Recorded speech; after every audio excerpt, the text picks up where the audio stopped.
Hey guys, तो OL series में हमारे बहुत ही कम कैटेगरीज रह गई हैं। आज जो हम कैटेगरी देखने वाले हैं वो है आई शेप या फिर हम इसे लाइन शेप भी बोलते हैं। तो इसमें इस तरीके से हमारी लाइन बन रही होती है टॉप फेस पे। लाइन के अलावा और कुछ भी नहीं होता। इसमें ये 4 केसेस होते हैं। तो सबसे पहले आप इन 4 केसेस के बीच में फ़र्क समझ लो। उसके बाद हम एल्गोरिथम याद करेंगे। इससे आपको थोड़ा सा आसान हो जाएगा, क्योंकि नॉर्मली जो है ना, इन सब में कन्फ्यूजन हो जाती है लोगों को। तो ये जो पहला केस है सबसे अलग होता है। इसमें हमें ये एक हेडलाइट दिख रही है और ये दो की लाइन दिख रही है। ये इस तरीके से 2 की लाइन किसी में भी नहीं दिखती और में, तो ये सबसे अलग है। अब इसके अलावा ये 3 केसेस देखो किस तरीके से सिमिलर हैं। इन सब में 2 पैटर्न्स पहले आप याद रख लो। एक तो पूरी लाइन बनना, और एक इस तरीके से सिर्फ एक बीच में सही होना। ये इस तरीके से होता है। 2 साइड साइड में दूर-दूर हो गए और एक जो है सामने हो गया। अब देखो इन तीनों में फ़र्क क्या है। एक केस तो ऐसा होता है जिसमें इन दोनों जगहों पे लाइन होती है, ठीक है? और एक केस ऐसा होता है जिसमें सिर्फ एक लाइन होती है और एक ये इस तरीके से होता है, सिर्फ एक। और एक केस ऐसा होता है जिसमें दोनों जगहों पे सिर्फ ये एक-एक वाला होता है। तो इस तरीके से ये 3 केस हैं और ये सबसे अलग केस है। तो क्योंकि ये सबसे अलग है तो इसको हम सबसे पहले देख लेते हैं। तो इसको हम इसी तरीके से होल्ड करते हैं कि ये जो हेडलाइट्स है हमारे इस तरीके से राइट में हो। उसके बाद हम करते हैं एफ। एफ हम इस तरीके से करेंगे, आपने ध्यान दिया हो तो थंब से करेंगे। उसके बाद 2 बार इन्वर्स एक्सी और उसके बाद एफ प्राइम, और ये हो गया। तो इसके फिंगर ट्रिक्स भी बहुत ईज़ी है, मेरे को स्पेशली आपको बताने की ज़रूरत तो है नहीं। अब हम देखते हैं ये वाला केस जिसमें हमारे दोनों फेसेस पे इस तरीके से सिर्फ एक ही होता है।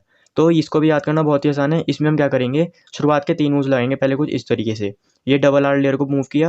उसके बाद इस वाले पार्ट को इधर मूव करके डबल आर लेयर को वापस मूव कर लिया।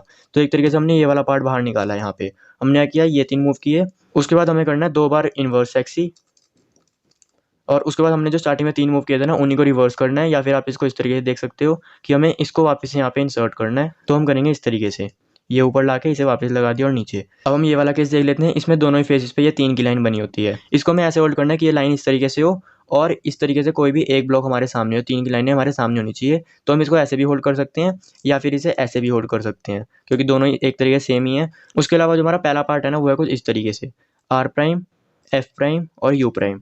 ठीक है, तो ये आपको अपनी फिंगर ट्रिक्स में डालना है। इस तरीके से आप याद कर सकते हो। इस राइट लेयर को आगे लाए और इसी फिंगर से पुश कर दिया और फिर यू प्राइम कर दिया, और इस वाले लेफ्ट पेयर को अपने सामने ले आए। उसके बाद आपको क्या करना है, इस वाले लेफ्ट पेयर को नेक्स्ट पार्ट में ब्रेक करके यहाँ पे रख देना है। ठीक है, ये हो गया हमारा सेकंड पार्ट।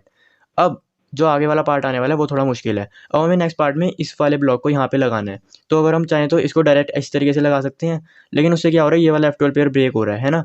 तो हम इस F12 पेयर को सेव करते हुए और साथ में ये भी ध्यान रखें कि ये वाला पेयर भी ब्रेक ना हो, हम इसको इंसर्ट करेंगे। तो देखो कैसे कर सकते हैं, इस तरीके से R2 किया और उसके बाद इसे लगा दिया और फिर वापस R2 किया। तो देखो ये वाला F12 पेयर भी सेव है, ये भी लग गया और ये भी सेव है। अब इसके बाद हम क्या करेंगे, इस वाले F12 पेयर को यहाँ बैक में इंसर्ट कर देंगे, और ये था हमारा एल्गोरिदम। तो देखो मैंने आपको एल्गोरिदम किस तरीके से ऐसे याद करा दिया कि हम F12 को सॉल्व कर रहे हैं। तो एक बार फिर से देखते हैं, उसके बाद मैं आपको फिंगर ट्रिक्स सिखाऊंगा। इसकी जो फिंगर ट्रिक्स है ना, वो थोड़ी सी हार्ड है और फिर आपको ये आ जाएगा। तो देखो सबसे पहला पार्ट क्या है, आर लेयर को इस तरीके से आगे लाके एफ करके और इस वाले पेयर को यहाँ पे ले आए। ये हो गया पहला पार्ट। दूसरे पार्ट में हमें इसको ब्रेक करके यहाँ पे रखना है। तीसरे पार्ट में हमें इसको लगाना है, हम इस तरीके से लगाएंगे, R2 किया, फिर इसे लगा दिया, फिर वापस R2 कर दिया। चौथे पार्ट में हमें इसको सॉल्व करना है और हो गया। बहुत ही से याद करना, एक बार आप लगा के देखो, लेकिन पहले आप एक बार फिंगर ट्रिक्स देख लो इसकी। सबसे पहले R किया, उसके बाद F किया। अब जो हम U कर रहे हैं ना, वो हम इस तरीके से करेंगे।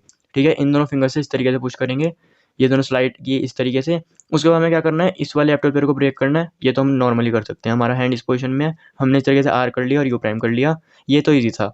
अब जो हम यहाँ पे U प्राइम कर रहे हैं ना, इस समय हमें यह ध्यान रखना है, U प्राइम करते साथ हम इस तरीके से रिग्रिप कर लेंगे। तो यू प्राइम और रिग्रिप हम एक साथ करेंगे। उसके बाद हमें पता है क्या करना है, R2 करना है, उसके बाद एफ प्राइम इस फिंगर से, फिर R2 करके जो हमें यू करना है वो हम इस फिंगर से करेंगे, और उसके बाद इसे जो है बैक में हम इंसर्ट कर देंगे। बहुत ही ईजी है। तो एक बार थोड़ी सी स्लो लगा के दिखाता हूँ कुछ इस तरीके से।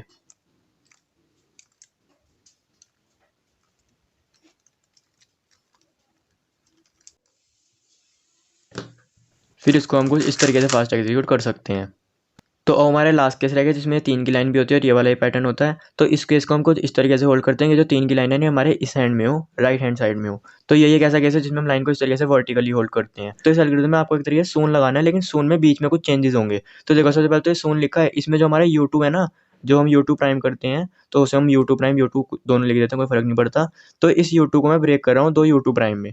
ठीक है, तो अब मैंने जो एल्गोरिथम को लिखा है इस पे ध्यान मत दो, आप इस पीसेस की मूवमेंट पे ध्यान देना। तो देखो क्या सून में हम क्या करते हैं, इस वाले F12 पेयर को यहाँ से निकाला, ठीक है, उसके बाद यहाँ पे रखा, और उसके बाद इसे ऊपर लाके इसे यहाँ पे इंसर्ट करते हैं, 1 2 और इंसर्ट। ठीक है, तो अब देखना हम इसमें क्या चेंजेस करेंगे। पहले इसको निकाल लिया, बिल्कुल सही है। फिर इसको हम यहाँ पे रखेंगे। अब इसे ऊपर लाके जब इसे एक मूव करेंगे ना, आप रुक जाएंगे। अब हमें कुछ और मूव करना है। अब हम करेंगे एक बार B।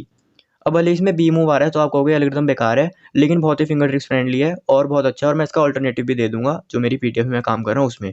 तो हमने वो बी कर लिया, अब इसको लगाएंगे और फिर वापस बी प्राइम करेंगे और फिर उसके बाद वापस से नीचे ले आए। तो देखा आपने हमने किस तरीके से सून में थोड़े से चेंजेस किए, बस 2 मूव्स ऐड किए हैं और उसके बाद ये हमारा केस बन चुका है। तो एक बार फिर से दिखाता हूँ, हमने इस तरीके से निकाला, इसे यहाँ पे रखा, उसके बाद इस तरीके से यहाँ पे लाके रोक दिया, फिर किया बी, उसके बाद इसे यहाँ पे लगा के बी प्राइम और उसके बाद से नीचे। अब फिंगर ट्रिक्स पे ध्यान दे लो एक बार, फिंगर ट्रिक्स होंगे कुछ इस तरीके से।